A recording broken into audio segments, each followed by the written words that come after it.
Nabi palsu Tulaihah bin Khuwailid al-Asadi. Tulaihah bin Khuwailid al-Asadi adalah orang ketiga yang mengaku sebagai nabi. Awalnya, ia memeluk Islam pada tahun 9 Hijriah. Namun di akhir hayat Nabi, ia murtad dan mengaku sebagai seorang nabi. Akan tetapi, akhir hayatnya berbeda dengan Musailamah yang tidak sempat bertaubat. Ia bertaubat di masa Abu Bakar, dan di masa Umar, ia diperbolehkan untuk ikut berjihad. Siapa Tulaihah bin Khuwailid al-Asadi?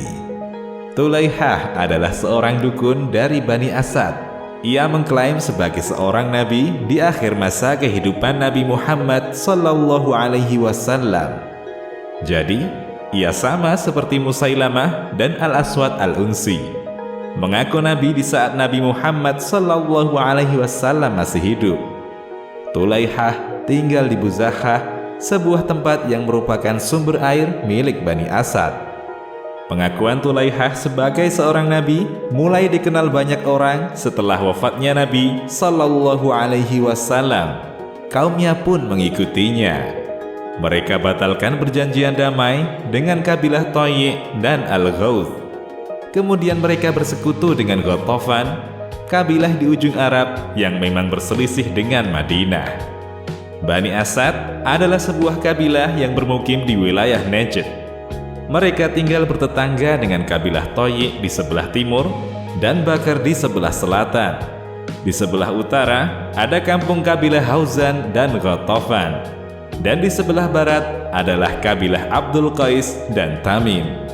Suku-suku ini memiliki sejarah perjanjian damai sekaligus juga pertikaian. Perubahan keadaan damai dan perang sesuai dengan kondisi mereka dan perkembangan daerah di sekitar mereka.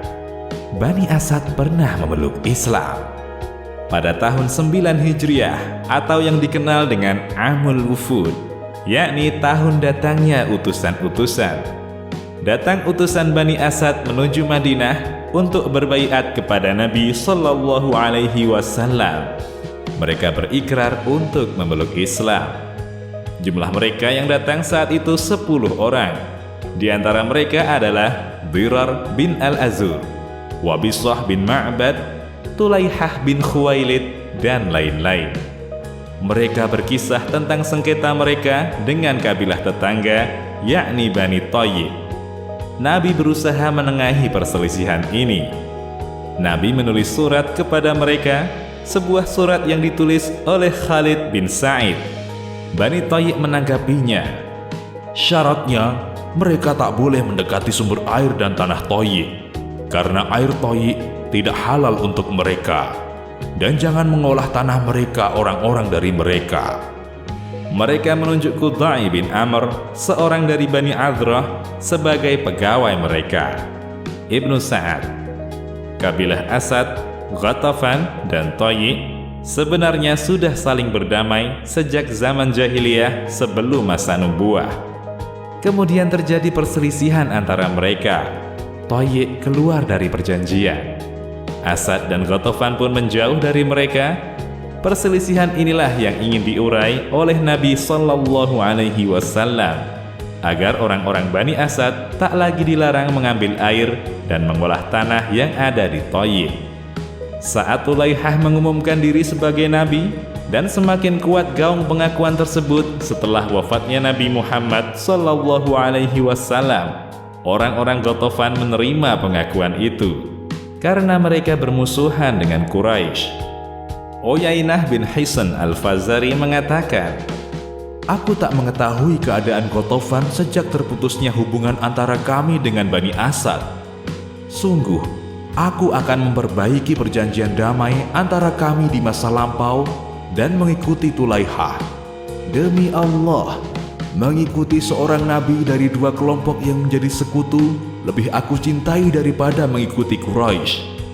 Muhammad telah wafat, sedangkan Tulaihah masih hidup." Tabari. Kesimpulannya, kabilah-kabilah ini membenci kepemimpinan Quraisy.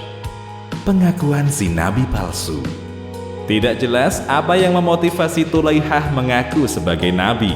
Bisa jadi hal itu ia lakukan semata-mata karena persaingan kabilah. Indikasinya adalah ucapan Uyainah bin Hisn di atas. Dalam dakwahnya, Tulaihah tidak mengajak masyarakat Arab untuk menyembah berhala. Hal ini juga tidak dilakukan oleh mereka yang mengaku-ngaku nabi selain dirinya. Mereka tak menyuruhkan agar masyarakat Arab kembali ke tradisi lama menyembah berhala. Karena dakwah tauhid sudah begitu menyebar, paganisme di Jazirah Arab sudah berhasil dibabat habis oleh Nabi Muhammad sallallahu alaihi wasallam. Hampir tidak ada pemikiran Tulaihah yang diabadikan dalam catatan sejarah. Yang sampai kepada kita hanyalah berita bahwa ia mengingkari ruku dan sujud dalam salat. Ia mengatakan, "Sesungguhnya Allah tidak memerintahkan untuk menggulung wajah kalian di tanah atau melengkungkan punggung kalian dalam salat." Ia mengatakan, "Sesungguhnya Allah tidak memerintahkan melumuri wajah kalian dan memburukkan bokong kalian. Ingatlah Allah dengan berdiri." Al-Biladri. Taubatnya si nabi palsu. Di masa hidup Nabi sallallahu alaihi wasallam, beliau memerangi orang-orang yang mengklaim sebagai nabi, seperti nabi palsu Al-Aswad Al-Unsi. Rasulullah memerintahkan Dirar bin Al-Azur untuk menghadapi Tulaihah. Namun misi ini belum berhasil hingga Rasulullah sallallahu alaihi wasallam wafat. Abu Bakar radhiyallahu anhu menggantikan posisi Nabi memimpin kaum muslimin. Ia menunjuk Khalid bin Walid radhiyallahu anhu memimpin pasukan untuk menumpas Tulaihah dan pengikutnya. Khalid berhasil mengalahkan pasukan Tulaihah, namun si nabi palsu ini berhasil melarikan diri ke Syam. Dalam masa pelarian itulah Tulaihah sadar dan kembali menyatakan keislamannya. Demikian, Allahu a'lam.